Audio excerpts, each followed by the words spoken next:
होईल. खरं म्हणजे या विषयात माझी बोलायची इच्छा नव्हती, पण तरी देखील मला असं वाटतं की आता विषय इथे आलेला आहे तर एक दोन गोष्टी या ठिकाणी बोलल्या पाहिजेत. पहिल्यांदा तर मला असं वाटतं की या सभागृहाला आणि महाराष्ट्राला मराठा समाजाच्या संदर्भात मी काय केलंय नीट माहिती आहे. मराठा समाजाला मी आरक्षण दिलं, या सभागृहाने दिलं, मी मुख्यमंत्री होतो, ते हायकोर्टात टिकवलं, जोपर्यंत मुख्यमंत्री होतो सुप्रीम कोर्टात ते टिकवलं.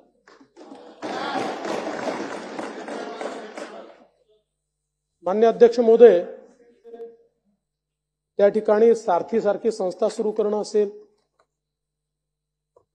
विद्यार्थ्यांना फी मध्ये सवलत देण्याचा विषय असेल, हॉस्टेलचा असेल, हॉस्टेल होत नाही तोपर्यंत विद्यार्थ्यांना निर्वाह भत्ता देण्याचा विषय असेल, अण्णासाहेब पाटील आर्थिक विकास महामंडळाच्या माध्यमातून त्या ठिकाणी कर्ज देणं असेल, वेगवेगळ्या प्रकारच्या प्रशिक्षणाच्या योजना असतील, या सगळ्या योजना त्या काळामध्ये आपण सुरू केल्या आणि माननीय मुख्यमंत्री महोदय एकनाथराव शिंदेजींनी त्या अजून मजबूत केल्या, सुदृढ केल्या, त्याची व्याप्ती देखील वाढवली. मला कोणाच्या सर्टिफिकेटची आवश्यकता नाहीये. मी जे काही केलंय ते मराठा समाजाला माहिती आहे आणि म्हणूनच जे काही मनोज जरांगे पाटील माझ्या विरुद्ध बोलले त्यानंतर मराठा समाज माझ्या पाठीशी उभा राहिला, त्यांच्या पाठीशी नाही उभा राहिला. दुःख या गोष्टीचं आहे की अशा प्रकारे कोणी कोणाची आई बहीण काढेल. म्हणजे आपण छत्रपती शिवाजी महाराजांचं नाव सांगतो, कल्याणच्या सुभेदाराच्या सुनेला अशीच आमची आई असती सुंदर रूपवती असं सांगून वापस पाठवणारे छत्रपती, आणि त्यांचं नाव घ्यायचं आणि लोकांच्या आया बहिणी काढायच्या. पण अध्यक्ष महोदय, माझी त्यांच्याबद्दल तक्रारच नाहीये, माझी तक्रारच नाही त्यांच्याबद्दल. खरं म्हणजे याच्या पाठीमागे कोण आहे तुम्ही म्हणालात ना, जो महत्वाचा मुद्दा आहे तो शेलारांनी नंतर मांडलाय. तोच महत्वाचा मुद्दा आहे की या ठिकाणी दगडफेक करणारे जर या ठिकाणी सांगत असतील की आम्हाला दगडफेक करायला कोणी सांगितलं, तुम्ही म्हणालात ना बाळासाहेब की पोलिसांच्या लाठीचार्जमुळे झालं. नाही, लाठीचार्ज महत्वाचा आहेच, त्याच्यामुळे झालंच असेल, पण का झाला लाठीचार्ज? आता हे षडयंत्र बाहेर येतं, आता हे लक्षात येत आहे कशा प्रकारे रात्री जाऊन त्या ठिकाणी मनोज जरांगेंना वापस आणणारे कोण आहेत, त्यांच्या घरात जाऊन त्यांना भेटणारे कोण आहेत.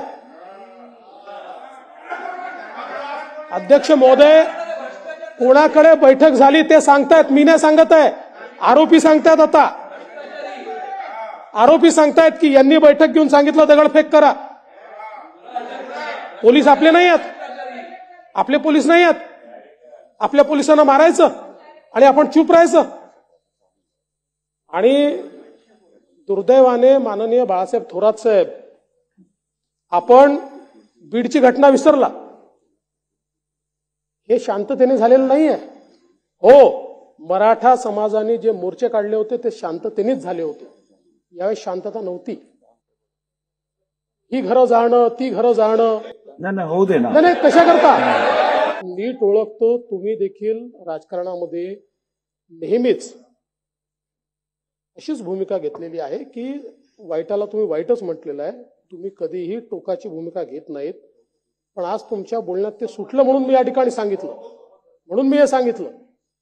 त्यामुळे अध्यक्ष महोदय, जे काही या ठिकाणी कुठल्या स्तराला आपलं राजकारण चाललंय, म्हणजे आज आपण जर समाजाला विघटित करण्याचा प्रयत्न करणार असू, समाजाचे तुकडे करण्याचा प्रयत्न करत असू, अशा प्रकारचं राजकारण जर होत असेल, कोणासोबत फोटो निघतात त्यांचे, कोण सोबत दिसतात त्यांच्या, कोणाचे कार्यकर्ते म्हणत आहेत, कुठनं पैसा येतोय, येत आहे साहेब, सगळं येत आहे. शेवटी या गोष्टी लपत नाहीत, एक एक गोष्ट बाहेर येते, ती येणारच आहे.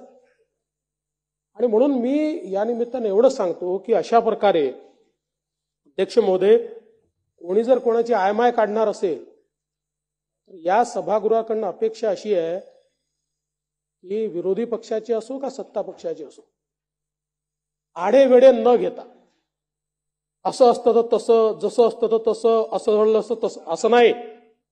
तुमच्याबद्दल असं घडलं ना, हा देवेंद्र फडणवीस उभा राहील तुमच्या बाजूने, ताकदीनं उभा राहील. त्यामुळे अध्यक्ष महोदय, आपण एसआयटी सांगितली आहे, एसआयटी तयार होईलच, पण मला मनोज जरांगे पाटलांची काही घेणं देणं नाही. त्याच्या पाठीमागे बोलविता धनी शोधून काढला. जी स्क्रिप्ट त्या ठिकाणी बोलली गेली, काही लोक रोज ती स्क्रिप्ट बोलतात आणि ती स्क्रिप्ट त्यांच्याकडनं येते. आणि हे जे आता ज्या साहेब वॉर रूम कोणी उघडल्या माहिती आहे आम्हाला, आता मिळाली आहे माहिती. वॉर रूम कुठे कुठे, संभाजीनगरला कोणी उघडली, नवी मुंबईला, पुण्याला कोणी उघडली, माहिती आहे आमच्याकडे सगळी.